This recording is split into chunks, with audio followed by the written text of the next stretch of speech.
Welcome to Connect the Dots Learning Center podcast. Today, I'm thrilled to welcome Debb Dorsett, founder of Circle Therapy and mother of 6 with one more on the way.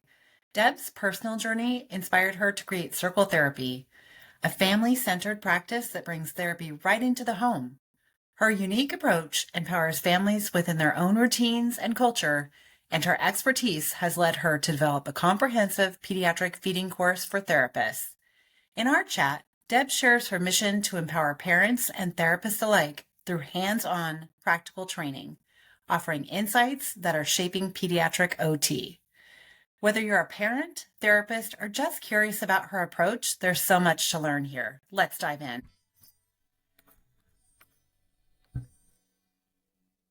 Right. Welcome, Debb Dorsett. I'm super excited to have you. We've known each other for a while, chatted on the phone a couple times and not in person, but now we get to just sit down and have a chat on a Friday afternoon evening.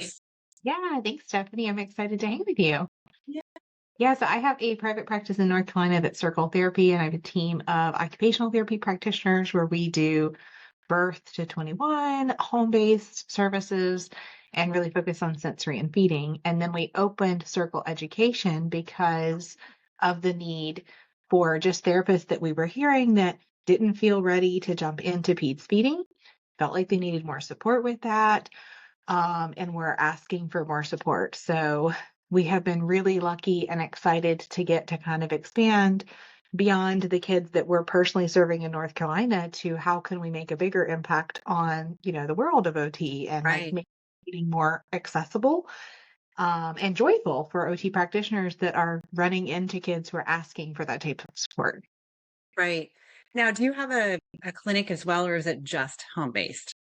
Yeah, we have this big of a clinic space. So we have a very small clinic space. I would say 90% of what we do each week is truly home and community based, which is awesome because you get to be right there in the environment where you're seeing the occupations in real life. You're seeing the equipment that the family is working with and what their routines are. And I was afraid of working in that setting for years and sort of fought it. But once I got into it, I can't imagine going back. Working in the home. Mm-hmm. Yeah. So because originally you started just with the clinic, right? And then did you expand out? Yeah, we started in home and then added the clinic space. I know a lot of people do that first way of have a clinic and then dip into that. In my own personal practice, I worked for other companies in clinic settings for my first several years of practice because I had just heard all the horror stories of, working in homes and was just honestly afraid to go do it. Yes. Yes.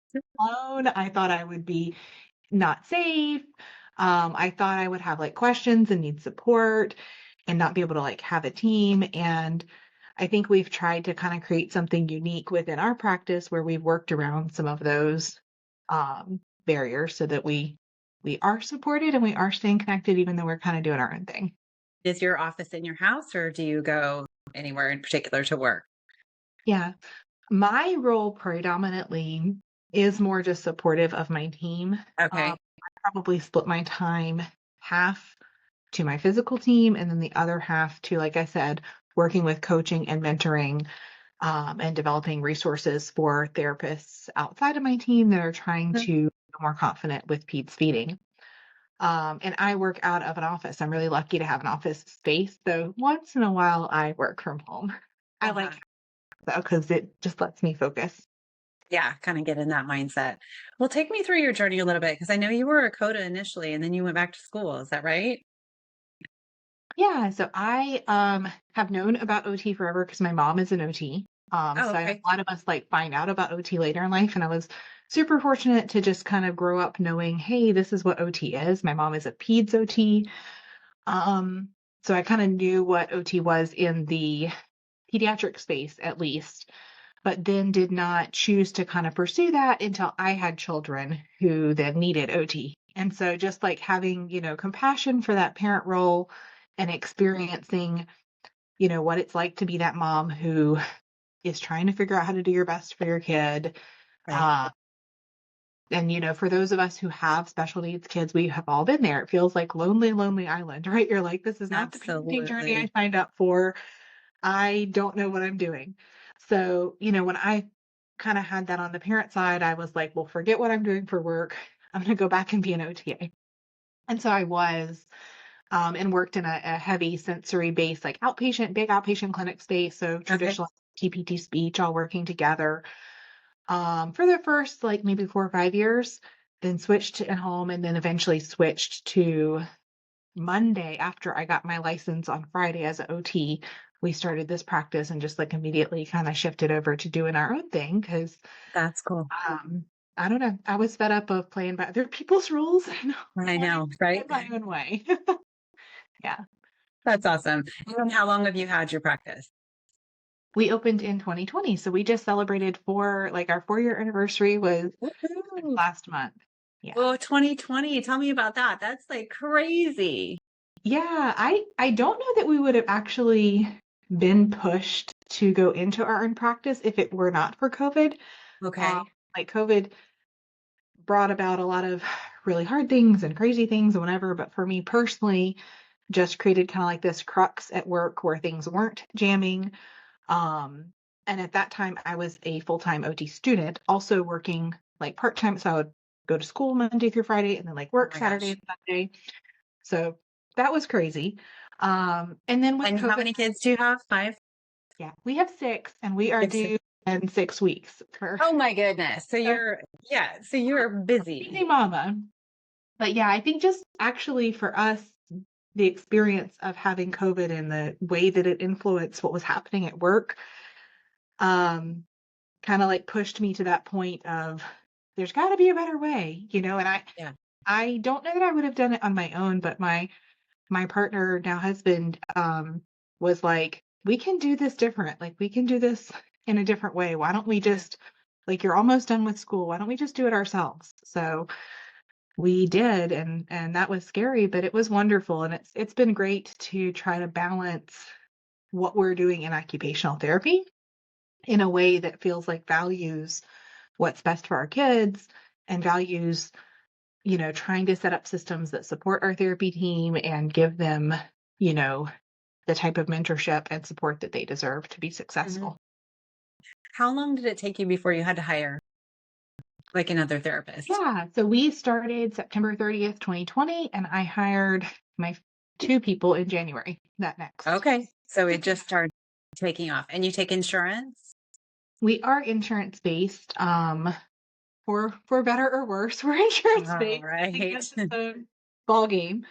Um, but yeah, we once it kind of took off, I don't think I realized the tremendous need that there really is for the type of work that all of us do. Mhm. And yeah, there's just so many kids that can benefit from more support and more Right. accessibility to OT. Hmm. Now, am I right? You have 10 quotas and 3 OTRs. Is that right? Hmm, Looking at your that's website. probably close. I'm so bad at I can never answer yeah. when people ask me how many If therapists. you I'm looked like, at the wait a minute. website, then you're right. Okay. Oh, we're growing. So if anyone is looking to join somewhere that's doing things a little bit different, definitely hit me up in that. Yes, I do want to talk about your residency program a little bit, but I'm curious because we have three codas and two Hmm. OTs, and it's like Yeah. we struggle balancing getting enough evals to fill the coda schedule because when they Hmm. discharge, it's not like they can eval to pick somebody else. So I was like, oh my gosh, I got to ask Deb, how does she do this? Like, how do you balance 10 codas and their Yeah. schedules? We have a pretty organized mentorship program, I think, across the board for OTs and OTAs. But I think it's really about, finding people who are passionate about supervision. You can't, hire someone who doesn't want to be Mhm. part of providing supervision and then just say, well, go figure it out and expect that to go well. And I feel Mhm. like we hear that sometimes.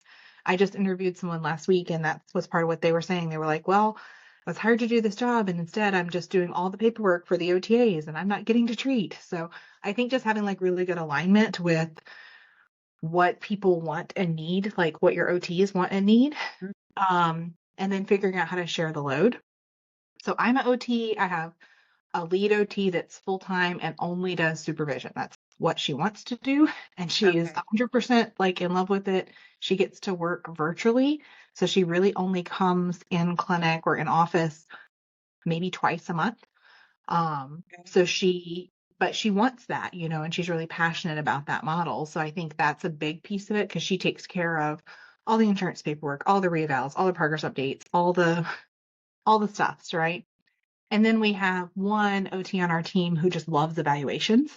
And Mm-hmm. she spends 1 to 2 days a week just doing evaluations every week because that's a part of her joy and what she Mm-hmm. likes best about OT practice. So I Yeah. think it's just finding like the right alignment. And Yeah. then there's things that can go on an OT's plate that I have OTAs on my team take care of support wise. So for like our student program, our mentorship program, orientation, tracking licensure and supervision updates, all that, I have OTAs run that rather Mm-hmm. than OTs because our scope of practice doesn't require that those things happen through an Right. OT. Just being mindful, like what really is supervision and what's in that bucket versus Yeah. mentorship and what's in that bucket, and how can maybe OTAs or others on your team help serve buckets that don't have to go on OT's plates. Makes sense. So do your therapists do all their own scheduling, or do you have like a admin team that Yeah, does I have that? an admin team. My Okay. therapist 0% of their scheduling Mhm. because they hate it and it's hard to do scheduling, and an admin Yes. is wonderful. So yeah. Right. And then you get pulled into well, I guess I could see you at that time. Right. Yeah, well, what I feel like happens and this is probably different depending on how our boundaries are, but as therapists, we're like, big heart givers and we want to do best. And therapists are really bad about protecting our boundaries. And so when I have had therapists try to help with their schedules, basically what has happened is they end up overextending themselves in ways that they're not really happy with long term Mhm. and don't set them up personally for success.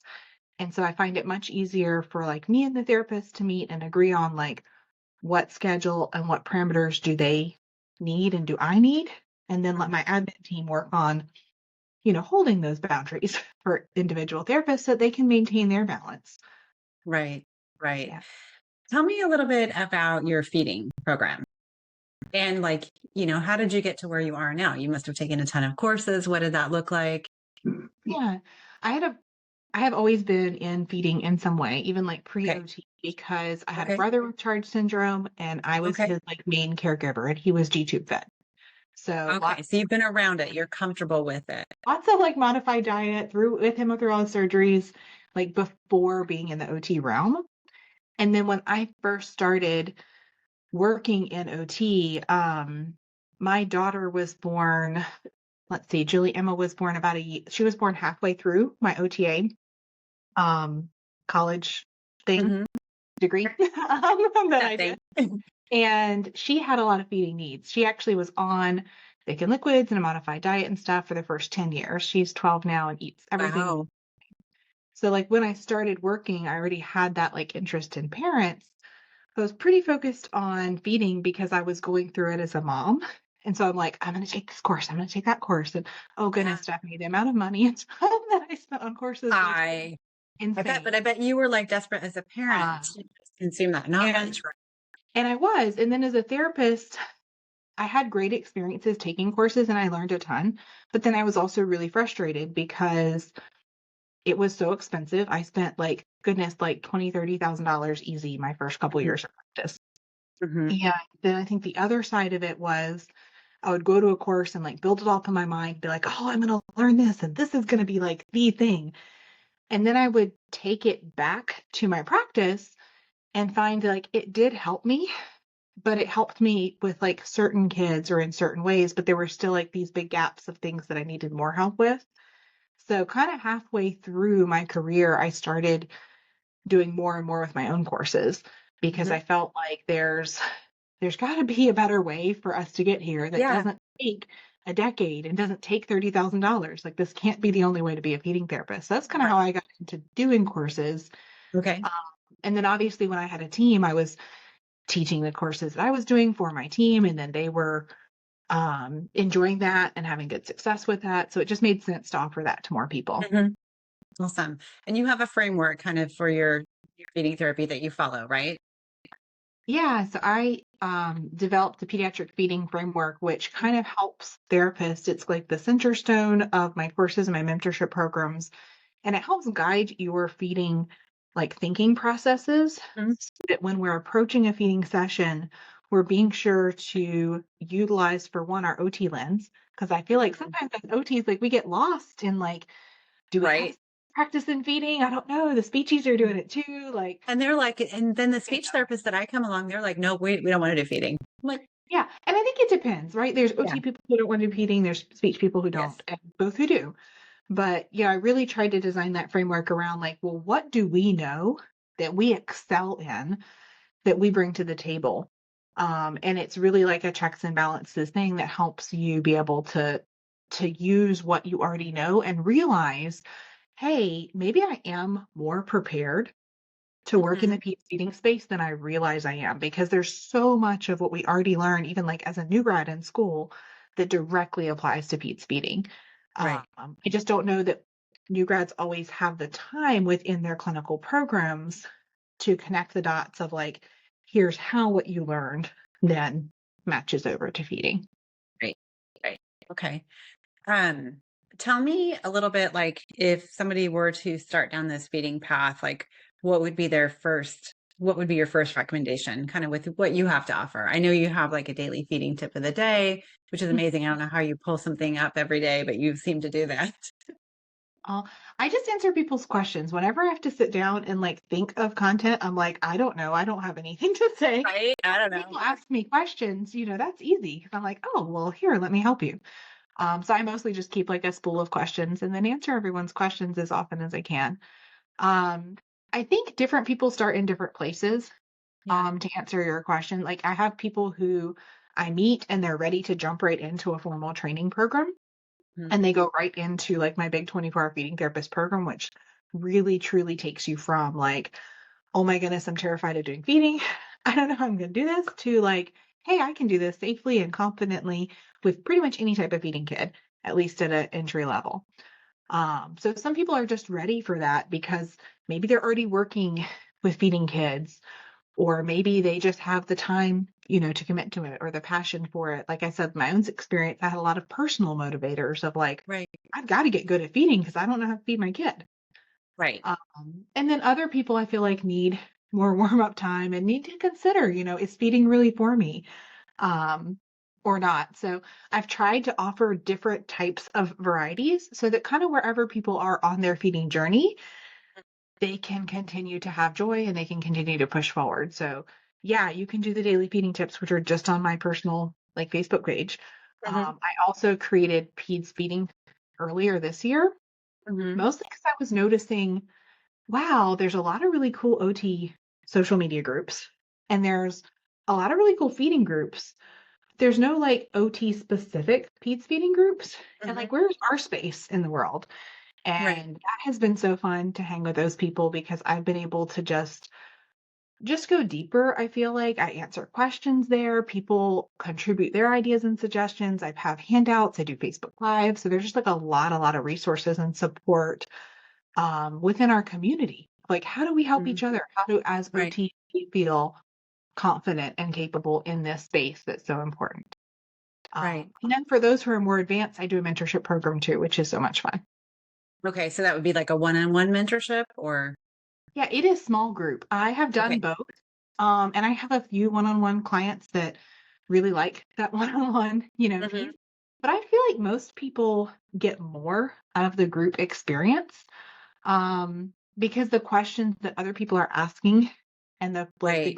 that they're going through helps the group. Like they learn how to help each other, and there's a confidence building piece that's so cool to watch that blossom. So I try to offer that 3 or 4 times a year. I cap it at 10 therapists per slot, so it's never like a big group. And it runs for 8 weeks. I'm right in the middle of feeding masterclass right now, and the next cohort won't open until like January, probably, unless I Okay. decide February. But it'll be soon. And and then you said you have a kind of the meteor one, like a big advanced course. Did you say that how many hours was that course? Yeah, that course is the 24-hour feeding therapist, and it takes 24 hours to complete. Okay, I thought Um, you said 24 hours and it was like yeah, Okay. Yeah, Gotcha. it is, and people have asked me at different times, like, "Oh, can you chop it down? Can you make it more whatever?" And I'm like, "No, I No, cannot again. do it. Absolutely not." I've been asked several, several times. And the reason is my guarantee with that course is if you come and take the 24-hour feeding therapist and you do not feel like you can go work in peds feeding at the end, then I will give you your money back, no questions asked. So I feel like it's really important.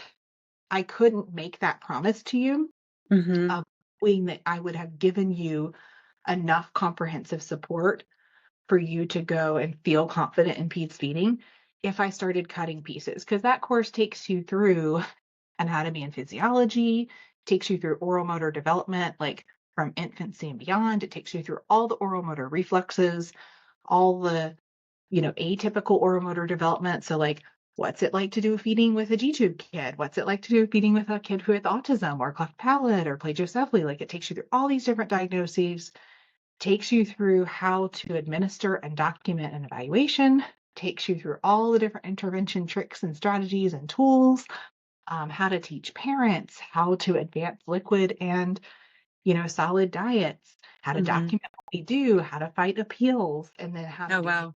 So I mean, it really gives you like all the tools in your corner that you Mm-hmm. need. Which Mm-hmm. the reason I'm passionate about that is I don't want anyone who ever comes and takes my course to have that feeling that I had of like, ah, I didn't get enough to feel like ready for the next steps or something. Yeah. Yeah. I was going to ask you, so how's your course different than like the SOS or like talk tools? But I think just what I'm hearing, yours is so much deeper into like how do you document just and going, I mean, they talk about anatomy, physiology and stuff, but it just seems so much broader. Is there anything else that you can kind of I would say about say that? my course is pretty comprehensive. The other big differences are I focus really strongly on clinical reasoning. And I Hmm. think that's an important highlight because there is value in learning static protocols. And there are appropriate times where protocols make sense. Right. Uh, there is value in learning how to use tools, for example. Um, and there are times when tools make sense. But the most valuable thing I can give you is how to think like a feeding therapist, like using like what tools in terms of like what resources can you pull on and how can you shape yourself and what you bring to the session. And so Right. I feel like that really shifts this focus from, well, I'm not trying to like learn the Deb method, right? I'm not Right. trying to learn Deb's words or her protocols, but I'm trying to learn how do I build my knowledge base and build my resource base so that whatever kid I go and get in front of, I'm going to be more Right. qualified and more confident and safer with Yeah. that. That makes I don't sense. know. Yeah. That's just Yeah. I have like a deep. No, totally makes sense because I remember I took the SOS protocol and it's like I get their reasoning, but there's some kids, if you work with a kiddo with like ARFID, for example, you're not going to be able to use food as a tool. Like it just doesn't work. Well, and the other one I didn't mention is there are some really great courses in the OT world for feeding that are sensory based, and that's awesome. Sensory is a huge part of our daily lives and the Right. lens that we bring from OT, but we cannot ignore the motor piece. And so I'm Yeah. a huge like motor geek when it comes to feeding.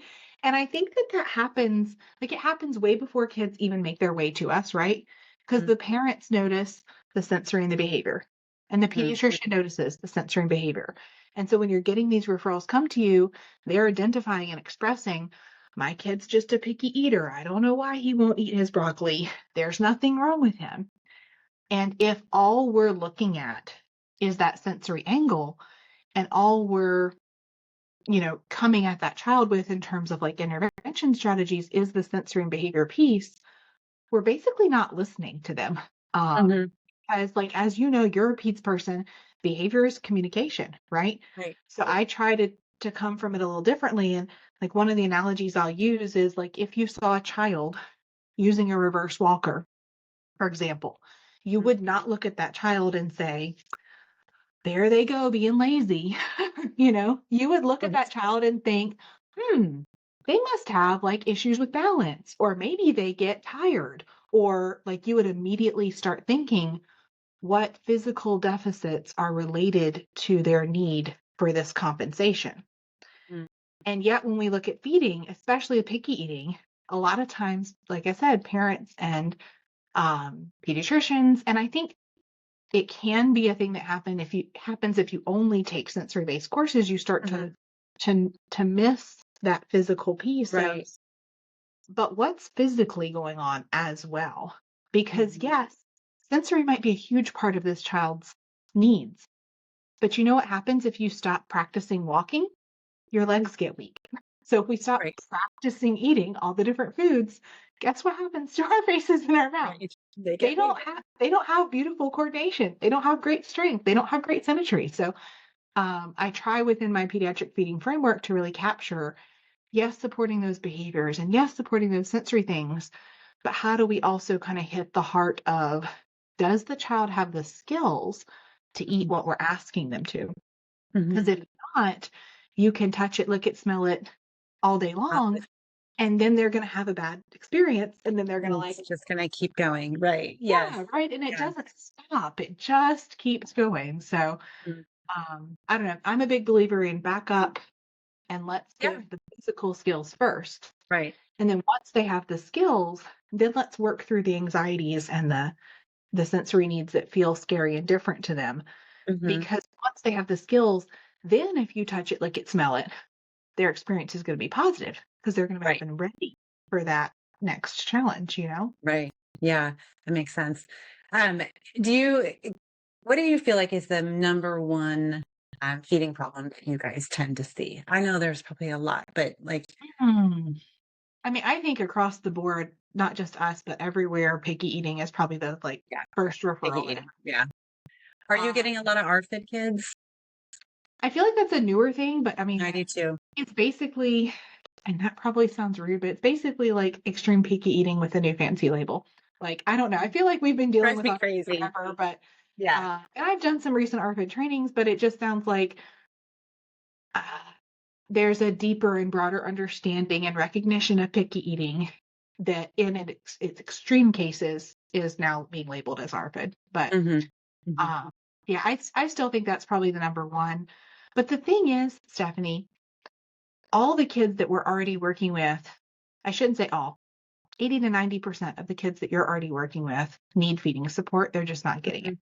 Hmm. Because when you do the really like the deep down research, kids with autism Hmm. have needs. Kids with cerebral palsy have feeding needs. Kids with Down syndrome have feeding needs. Kids with developmental delays have feeding needs. And the research really supports that. And so I think it's always surprising to me when people are like, oh, well, I don't work with feeding. I'm like, well, do you work with I kids? know. Well, 80 to Right. 80% of those kids need you to work with feeding. Yeah. We got to figure out a way to, how do we increase our comfort in the feeding space? Because the accessibility of people who only work in feeding is so limited. And so when Hmm. people can add that skill set to their belt, um, the value that they bring the kids that they're already working with is just so priceless. And, Hmm. all of us who've worked in peds have been there when kids took their first steps, right? Or said their first words, and we got to Right. like see those things with the family. And I would say like helping a kid eat a new food or like Well, absolutely. masturbating like is joyful just like that. It's really beautiful Absolutely. and Yeah. meaningful to the families. Food is Hmm. important, right? Like It people die, is. we eat. People get married, we eat. People have a birthday, we eat. Eating is Yes. part of So the whole. important. So social. Yes. What would you say is one of the biggest mistakes that you see therapists make around feeding therapy? Yeah, they don't try. I think they Yeah. get in their head and they're like, They oh, get I have to do nervous. Yeah. this. And Well, I you know, know. It's like you I do know hate you to say have. like that's a mistake because that sounds so shaming, but um they I feel like we can do better as a community in helping, like I said, feeding feel more accessible. And Mhm. so, if there are therapists who want to walk in that door, I'm hoping that it can feel like, hey, I don't have to say no, I can't. Think about how you can say, let me try. Right. Because I feel like it's so powerful, even without taking my courses, to just shift that mindset from I don't do that to how could I do that? What might Mhm. that look like?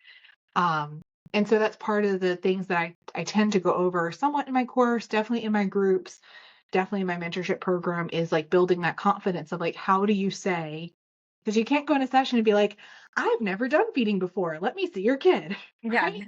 Like, how do you professionally say, I'm really passionate about feeding because I don't know yet because I haven't had the time to assess your kid, but let's look at that together Hmm. and then like set the platform for I think parents try to like put us on this expert, Hmm. oh, Absolutely. tell me what to do and we'll fix it place. It's like, no, you got to niche that right away. Hmm.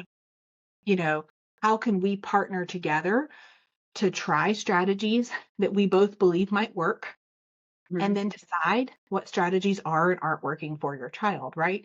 Like I always say, like OT is a little bit of glorified problem solving, right? Like we Absolutely. We have solve to make problems all day space. long.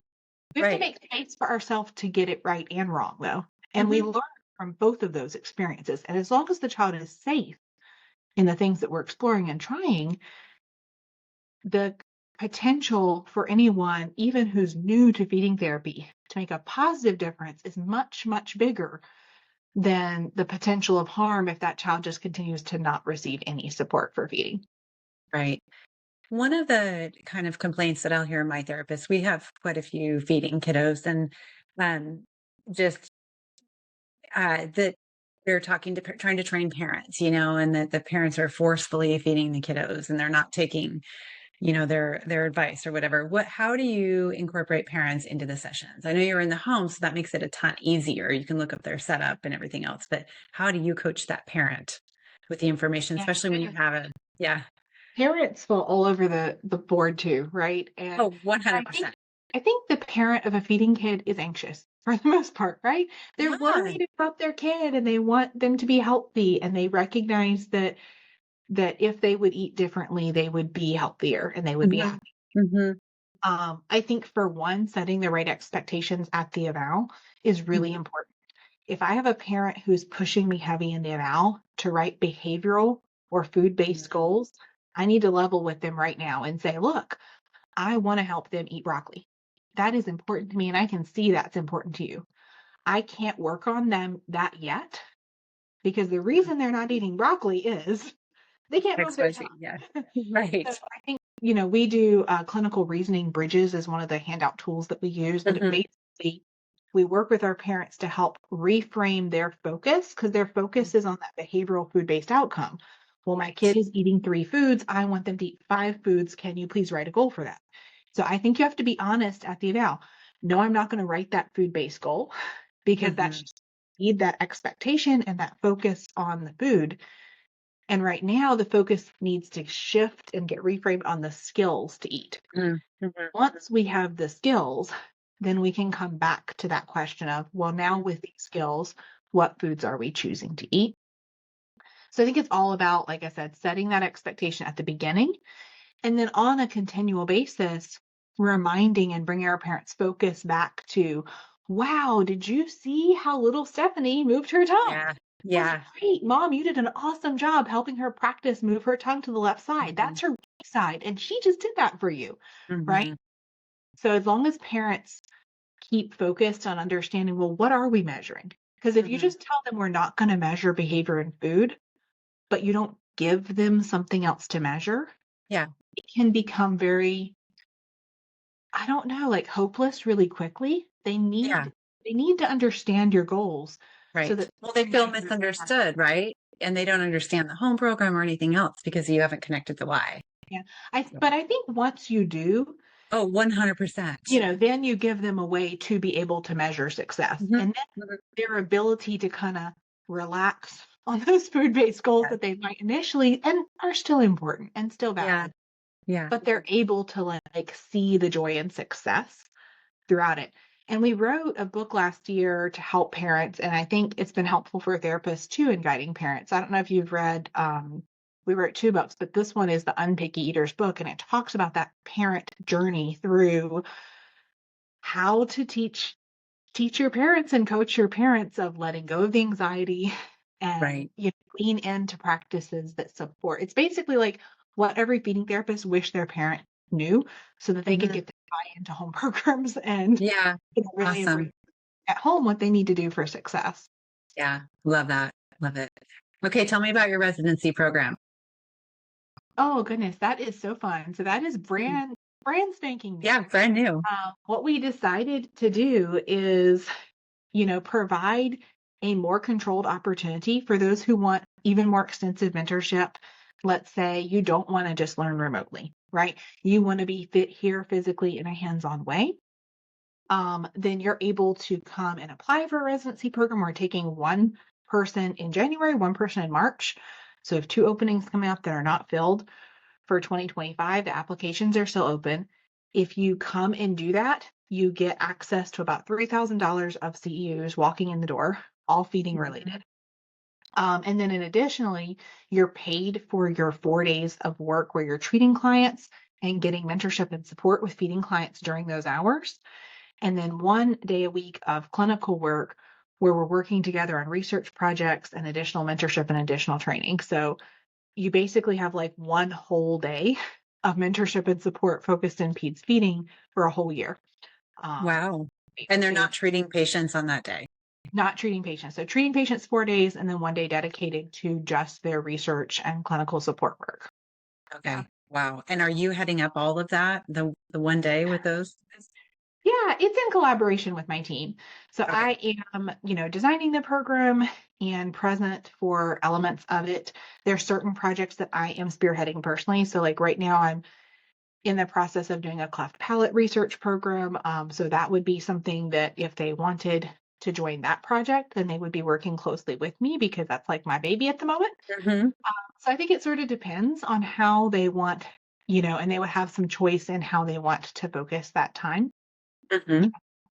Okay. But way more access to me than you would ever have, um, even through my other mentorship programs because we'll Right. be here together. So how many months is it's a year, you said, right? And then after that year, is it over? Or if you decided they were a good match for your team, then if you need to hire, is that kind of like an option? Yeah. So, I mean, I think one of the goals is how do we take this residency opportunity to help people become more confident and more prepared to really step into being feeding therapists? Hmm. And yes, ideally, we'd love for them to stay on our team. If everything is great and Yeah. and a good fit for them and for us, then working here with our feeding team would be an option for them. Okay. Awesome. Love it. That's great. Great way to get new staff and then just train up people. Yeah, I mean, I think it's good for staff, but I also just feel like it's it's a nice way to just create a unique opportunity within our OT communities where, hey, yes, I can go work and be paid and get some working experience with the Hmm. population I'm trying to get good at and get a lot of free training, in the mix of it as well. Hmm. Hmm. Great. Anything else you have on the horizons besides a baby in 6 weeks? Um, yeah, I mean, I think we've talked about a lot of things. I am hoping to launch a certification program. Um, and I think, we'll see with baby joining our family, exactly what that timeline looks like. But Mm. that's something that people have asked for quite a bit. And so that could potentially come the rest of the way together. I've been working on that kind of like quietly. And then, like I said, I've got a whole cleft palate thing that has just been a passion project of mine. It's kind of like uh, how you get all pulled into something that piques your Yeah. interest. We were Yeah. told at the point that this baby was going to have a cleft palate. So at that time, I did and started this whole research project. And then we're told, hey, this baby is not going to have a cleft palate, which is cool. But now I've got this great research. Yeah. So I'm like, well, I can't stop this because think of the help that I could bring to all the cleft palate babies. That's right. So Yeah. yeah, hopefully we'll be able to continue progress with that. And I think just you know, more impact on our OT community. Hmm. And I'm not sure exactly how that's going to look, but I've been so lucky to, I was at AOTA this year with Feeding Booth. I'm going to AOTA next year. The residency program is going to bring in new opportunities for people. I did like 10 guest lectures this year in OT and OTA programs, so that was really great. So just trying to, where and how can we raise our voice in OT for Hmm. feeding so that it doesn't feel like, oh, I'm not a Yeah. peds Okay. feeding therapist, but Right. like, hey, maybe I could do that too. Maybe Yeah. there's space for me too. Yeah. I love feeding. It's so much fun. It's one of my favorites. Tell me, like, what does the certification involve? Like, what do you have to do to create a course to allow somebody to get certified? Is there a lot Yeah. of hoops? There's different pathways. And I imagine. I'm not totally decided on which pathway I want to pursue. So you can do it privately and just offer it through your own organization. That's one option. Okay. You Okay. can partner with a certification and credentialing company, and then there's different options for that. And then AOTA has some specific processes as well. That's another option. Yes. And like I said, I AOT. haven't exactly decided, which route. I probably will start just as a private certification Mhm. because there are a lot of hoops. Oh my goodness. And I think the hoops are expensive and the hoops are time consuming. And I think, when I look at those things, I think about the work that I'm trying to accomplish and making things more accessible to people. It limits that accessibility because of all the red tape. And that's almost like anti what we're trying to accomplish. So Mhm. I don't exactly know. It will, regardless of what path I go, it will have a heavier like competency assessment element Mhm. to it. So Mhm. even like privately through my organization, the focus of that certification is going to be less on what did I learn and more on how can I demonstrate that I have what competencies. Because that's kind of the whole point of having a certification is, hey, these letters mean that I can do X, Y, Z. Right. Whereas my current feeding courses are obviously very much focused on, well, how do I nurture you? How do I, give you resources? How do I create learning opportunities? The certification course would be after having completed, my CEU and mentorship programs. Mhm. How can you then demonstrate a level of competency with feeding Mhm. that then carries weight behind your name? Because um, we want the people who are putting in the time and the energy to become trained in feeding to then be able to pursue exciting career opportunities, to be able to market the services that they offer, be able to bring value in a clear way back to their communities. So I'm hoping that the certification option will do that for people. Yeah, that's great. I love that you're doing that. You're doing such good work. That's Oh, amazing. thank you. It is hard to pick, just one thing at a time. I think that's probably one of the hardest things and that's probably true even when you're treating, right? It's Yeah. hard to stay focused on like, okay, here's these 4 goals for this kid, because for Right. any kid that you evaluate, you could write 10 goals, right? And I think Right. that At least. feels the Yeah. same in entrepreneurship. Like I could do 10 things next year, but what Yeah. am I really going to do? Right. Right. Anything else you want to share? Oh, I just hope that anyone who's listening feels like if you haven't thought about peds feeding in a while, don't close that door for yourself. And if you want to have a chat with me, I know Stephanie's going to share all my information, but you are more than welcome to, email me or message me. So I think that would be my big message, that if you walk away with nothing else, walk away with an open mind to like, what could peds feeding look like? And, if I can help you or support you in some way, I would love to be able to have that honor. Awesome. Thank you so much, Deb, for being here tonight. I know it's Friday evening Yeah, there. thanks for hanging with me, Stephanie. It's always good to see you, and I appreciate, the opportunity to share more about peds feeding. Yes, I will share all of your good information.